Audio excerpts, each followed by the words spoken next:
Baik, seterusnya kami nak bawa anda ke cerita pagi Terengganu. Kita nak bersama dengan rakan penyampai Siti Jamilah Hanim Jamil yang sudah pun bersedia di sana. Silakan.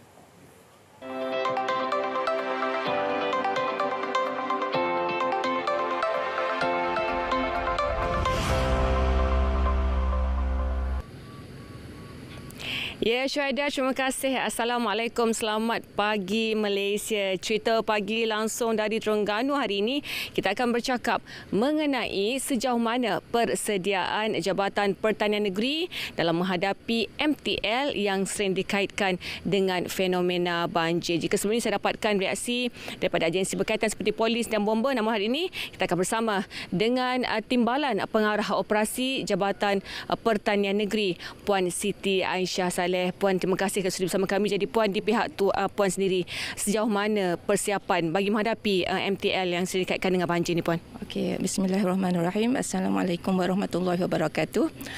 Kami di Jabatan sememangnya telah bersedialah dengan monsun Timur Laut ni, dan kita telah bekerjasama dengan Met Malaysia, Jabatan Meteorologi, untuk mendapatkan maklumat-maklumat terkini. Dan apa yang kita tahu, monsun Timur Laut ni bermula bulan November sehingga Mac lah. Jadi untuk peringkat awalnya kita sedang mengumpul data penanam-penanam semasa di negeri Terengganu ni, dan untuk kita dapatkan maklumat awal berapa banyak penanam-penanam yang bertanam lah. Dan kita tengok pula kawasan tu berisiko ataupun berisiko tinggi ataupun rendah ataupun sederhana lah. Dan hari ini saya membuat tinjauan di projek fertigasi Cili dengan bersama pengusaha muda kita, Encik Yusof, dan kawasan ini adalah kawasan antara penanaman cili di negeri Terengganu, fertigasi melalui sistem fertigasi. Okey, kita dapati ada kawasan yang memang berisiko tinggi dan ada kawasan yang kurang risiko lah.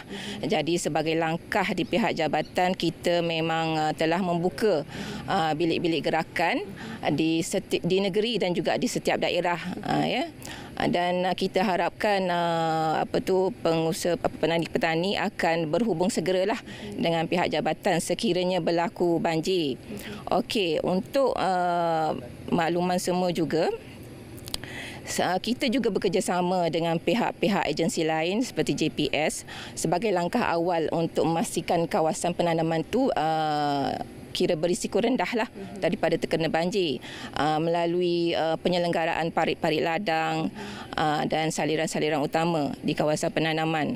Walau bagaimanapun, kita juga menasihatkan pengusaha-pengusaha yang terlibat yang berisiko untuk reschedule balik ataupun merancang semula penanaman supaya kita dapat mengurangkan risiko banjir lah. Jadi walau bagaimanapun kelangsungan hidup tu perlu berlangsung, ada yang juga yang perlu bertanam, terutamanya kawasan padi lah. Jadi yang tu kita tak dapat nak elakkan. Cuma daripada data-data tadi kita kumpulkan untuk kita mendapat maklumat awal. Sekiranya berlaku banjir, berapa banyak kerugian, apa tindakan yang akan dilaksanakan oleh pihak jabatan lah. Dan kita juga berharapkan semua petani-petani dan pengusaha memaklumkan segera kepada pihak jabatan sekiranya berlaku bencana banjir. Kita harapkan tiada bencana yang teruklah di negeri Terengganu pada hari ini, insya-Allah.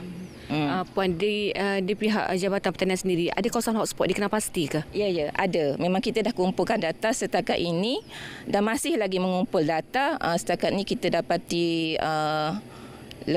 kawasan yang kita terlibat bertanam adalah melebihi daripada 1,000 hektar, dan 85% daripadanya kita dapati memang kawasan yang berisiko lah.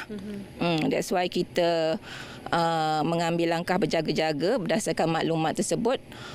Apa tindakan awal yang pihak jabatan boleh bantu dari segi untuk mempercepatkan saliran air dan sebagainya lah.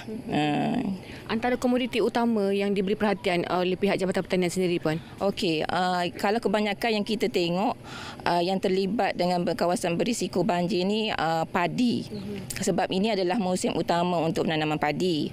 Jadi nak tak nak dia orang kena bertanam jugalah. Cuma kalau boleh diawalkan ataupun penyusunan semula jadual yang saya kata tadi, boleh dituai. Kita harapkan penuaian dapat berlaku sebelum berlakunya bencana lah, insya-Allah. Dan kalau di negeri Terengganu sendiri, terutamanya tanaman kalau tanaman singkat masa, sayur-sayuran seperti cili, timun adalah antara yang utamalah.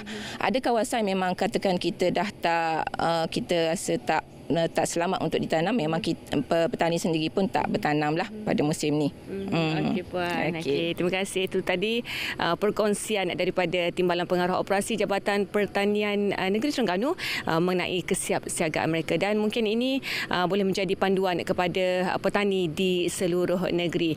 Munawar, kembali pada anda, silakan.